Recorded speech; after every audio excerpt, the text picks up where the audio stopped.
Selamat datang di channel Cerita Cinta, channelnya cerita cinta romantis.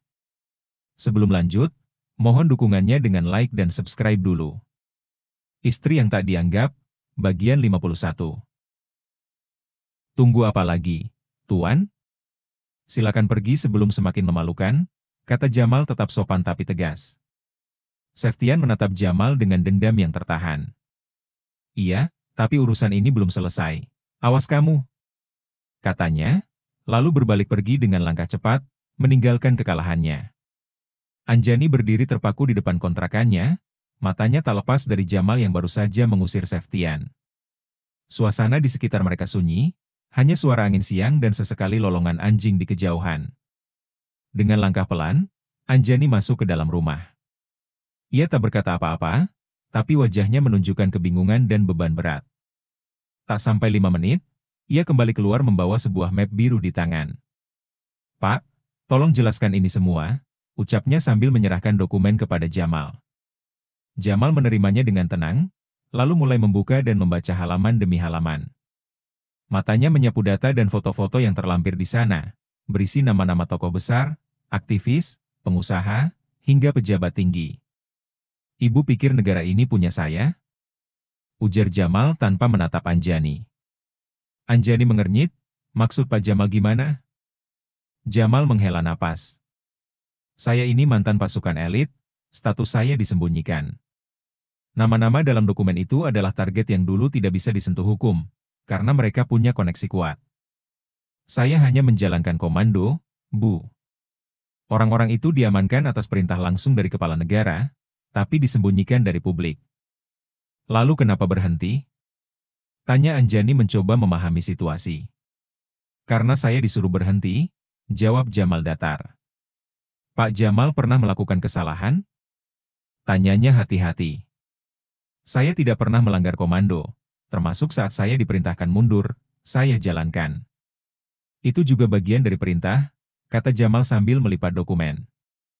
Jadi, Pak Jamal tidak pernah melakukan tindakan kriminal? Jamal menatap ke kejauhan. Saya juga nggak tahu, Bu. Kalau saya kriminal, seharusnya saya sudah dihukum. Coba lihat, daftar kejahatan saya panjang. Kalau itu benar, saya seharusnya sudah dihukum mati sejak lama. Lalu, bagaimana dengan para aktivis dan mahasiswa yang ada di daftar ini? Tanya Anjani menggigit bibir. Ibu perhatikan baik-baik nama-nama itu, kata Jamal tenang. Apakah mereka hari ini meninggal? Atau sekarang jadi siapa? Anjani mengambil kembali dokumen itu dan menelusuri nama-namanya, beberapa wajah tampak familiar. Ia membaca nama demi nama, sambil mengingat-ingat wajah dan berita-berita masa lalu. Kenapa mereka nggak asing? Ya, gumamnya. Anjani membelalakan mata saat membaca dokumen itu, tangannya gemetar pelan. Rohman, ini kan anggota dewan sekarang, gumamnya tak percaya. Matanya berpindah ke nama lain. Gumilar, bukankah ini bupati di Lampung? Ia terus menelusuri daftar satu persatu. Nama-nama yang dulunya disebut sebagai korban penculikan, ternyata kini menjabat di posisi penting. Mereka nggak mati, malah jadi elit negara. Gimana bisa? Anjani bertanya pada diri sendiri. Jamal menatapnya tenang, lalu menjawab pelan, iya, Bu. Kami dulu diperintah untuk mengamankan mereka, menjaga dari ancaman. Tapi media asing menyebarkan informasi yang berbeda, akhirnya publik percaya kalau itu penculikan. Anjani terdiam, banyak hal yang tak ia pahami. Tapi satu yang jelas, apa yang terlihat di permukaan tak selalu seperti kenyataannya. Tapi kenapa data intelijen mencatat Pak Jamal sebagai pelaku kriminal? Tanya Anjani masih heran dengan kenyataan yang baru dia dengar. Saya juga nggak mengerti, mungkin itu juga bagian dari komando. Mungkin juga untuk melindungi saya, atau menjatuhkan saya. Entahlah. Ini membingungkan. Ada catatan kriminal, tapi nggak ditangkap, ujar Anjani pelan. Ibu jangan terlalu banyak mikirin saya.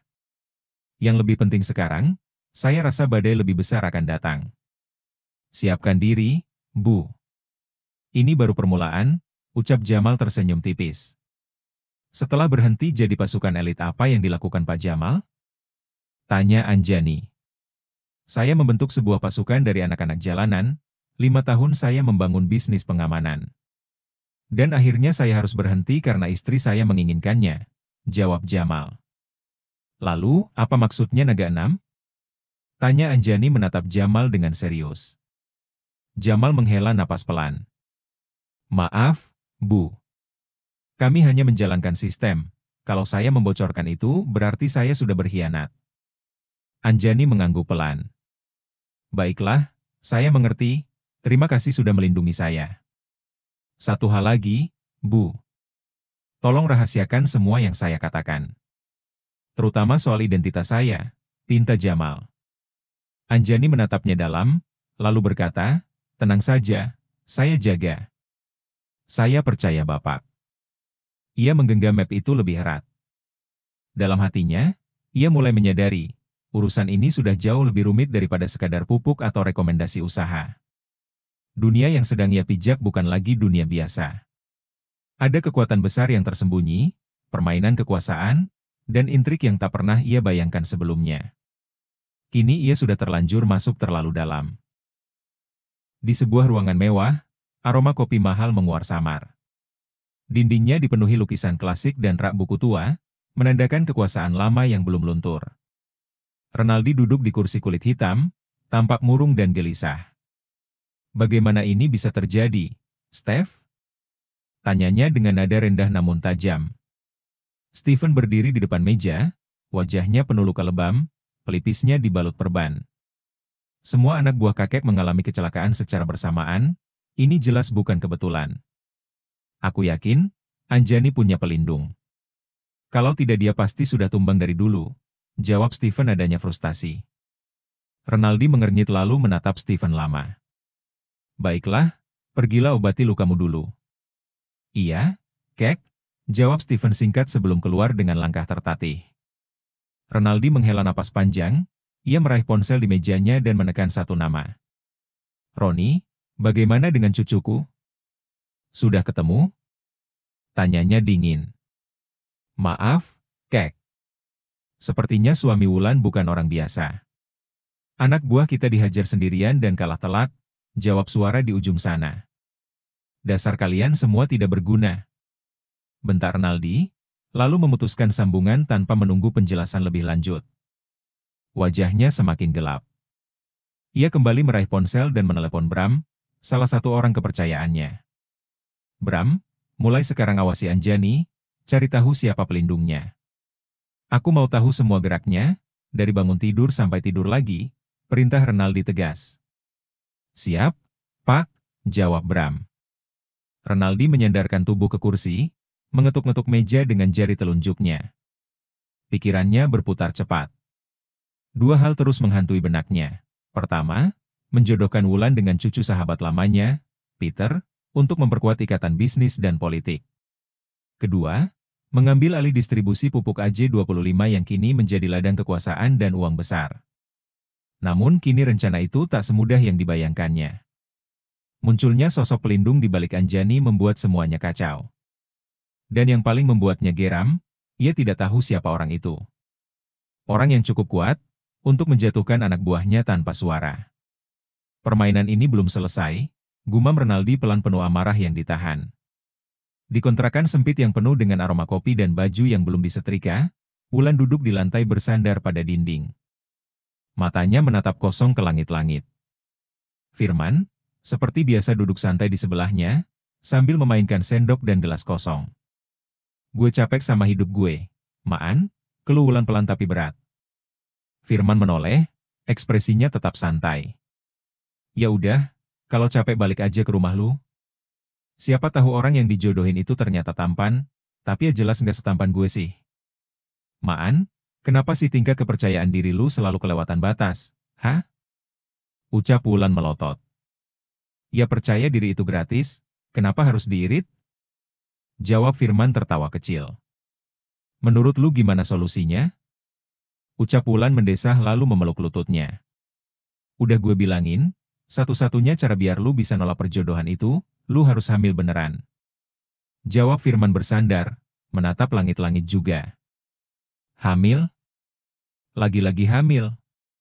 Pikiran lu tuh nggak jauh-jauh dari situ, ya? Hamil itu kan butuh laki-laki. Maan, omel Wulan sambil menoleh tajam. Firman menaikkan alis. Astaga, lu kira gue bandros apa? Laki-laki tulen ini, katanya sambil menunjuk dada sendiri. Wulan mendadak terdiam, lalu menatap Firman dengan tatapan lebih serius. Emang, lu mau sama gue? Pertanyaan itu menggantung beberapa detik di udara.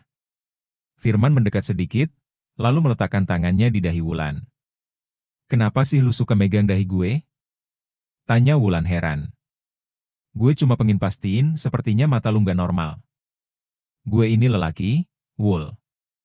Ibaratnya gue kucing, masa kucing nolak dikasih daging? Wulan menatapnya tak percaya, lalu gantian meletakkan telapak tangannya di dahi Firman. Nah, sekarang giliran gue. Kenapa lu? Tanya Firman bingung. Otak lu lagi terlalu mesum. Sekarang gue bersihin biar balik waras. Mereka berdua tertawa kecil, sejenak melupakan segala tekanan yang menggantung. Tapi di balik candaan itu, ada kecanggungan yang menggigit. Sementara itu, di sebuah kafe yang cukup tenang, dengan interior kayu dan aroma kopi yang menenangkan, Anjani kembali duduk berhadapan dengan Diko. Mereka sudah beberapa kali bertemu, dan kali ini, pembicaraan mereka lebih serius, soal mendirikan perusahaan pupuk berbasis riset Anjani. Menurutku peluangnya sangat bagus, ujar Diko antusias, sembari menunjukkan grafik proyeksi keuntungan di tabletnya. Pasarnya jelas, bahan baku melimpah, dan aku sudah bicara dengan beberapa investor. Mereka tertarik banget untuk menanam modal. Lanjut Diko sambil menatap Anjani. Wah, hebat juga kamu, ya, koneksimu ternyata banyak juga. Ucap Anjani merasa takjub dengan Diko yang gerak cepat menyusun strategi. Di dunia seperti sekarang, Anjani, kalau nggak punya koneksi kita nggak akan bertahan. Saingannya banyak semua berebut pengaruh. Ucap Diko tersenyum percaya diri. Anjani menatap layar tablet itu beberapa detik sebelum berkata mantap, ya sudah aku setuju. Kita jalankan proyek ini. Namun, ekspresi Diko berubah sedikit lebih serius. Tapi Anjani kita harus hati-hati. Aku nggak mau perusahaan ini rusak sebelum berdiri. Maksudnya gimana? Tanya Anjani heran. Kamu harus menjaga citra. Jangan terlalu dekat dengan siapapun yang terlibat dengan aktivitas kriminal atau masuk dalam pengawasan, ujar Diko menatapnya lurus. Maksud kamu, aku harus menjauh dari Pak Jamal? Tanya Anjani mulai merasa tidak nyaman. Kurang lebih begitu, dia masuk dalam daftar pengawasan. Nama dia sering muncul dalam laporan intelijen sebagai pihak yang terlibat operasi ilegal, ucap Diko mengangguk singkat. Anjani menghela napas panjang. Ia memalingkan pandangan, mencoba mencerna permintaan itu. Diko memang orang yang baru dikenalnya, namun Jamal telah beberapa kali menyelamatkan hidupnya, bahkan tanpa pamrih. Aku rasa, aku nggak bisa menjauh dari Pak Jamal, ucap Anjani pelan tapi tegas. Anjani, kamu harus realistis. Jangan korbankan masa depan kamu, hanya karena loyal pada seseorang yang bermasalah, ujar Diko mencoba membujuk. Kalau dia memang kriminal, kenapa kamu harus terlibat lebih jauh? Kalau memang dia bersalah, seharusnya dia sudah ditangkap, kan? Tapi kenyataannya belum. Itu artinya, mungkin dia tidak seperti yang kamu pikir, ucap Anjani semakin tidak nyaman. Belum ditangkap bukan berarti dia bersih. Percaya deh, cepat atau lambat Jamal pasti ditangkap. Dan saat itu terjadi, semua yang dekat dengannya bisa ikut terseret, kata Diko. Anjani menggigit bibirnya, pikirannya berkecamuk. Dia sudah terlalu banyak menolongku, aku nggak bisa pura-pura nggak peduli. Lalu gimana dengan perusahaanmu? Kamu mau semua usahamu hancur karena satu orang? Diko menggeleng kecewa. Anjani menarik napas dalam. Ia menatap Diko dengan tatapan baru, tenang tapi penuh keyakinan. Aku nggak harus punya perusahaan sendiri untuk membuat perubahan, aku cukup jadi penemu. Formula pupuk ini bisa aku serahkan ke lembaga riset, atau perusahaan milik pemerintah. Kalau begitu kamu akan kehilangan banyak keuntungan, Anjani. Ini proyek besar, ujar Diko sedikit frustasi. Tak masalah, yang penting aku tidak kehilangan seseorang, yang selalu ada untukku ketika semua orang menutup mata. Jawab Anjani mantap, dia bukan orang yang tidak tahu terima kasih. Terlebih Jamal selama ini selalu ada untuk dirinya di saat momen kritis. Anjani, jangan bodoh. Masa kamu mau hancuri masa depan kamu cuma karena seorang kriminal? Bentak Diko nadanya meninggi. Jangan bentak dia, sebuah suara tenang namun dingin memotong suasana. Anjani menoleh, bersambung.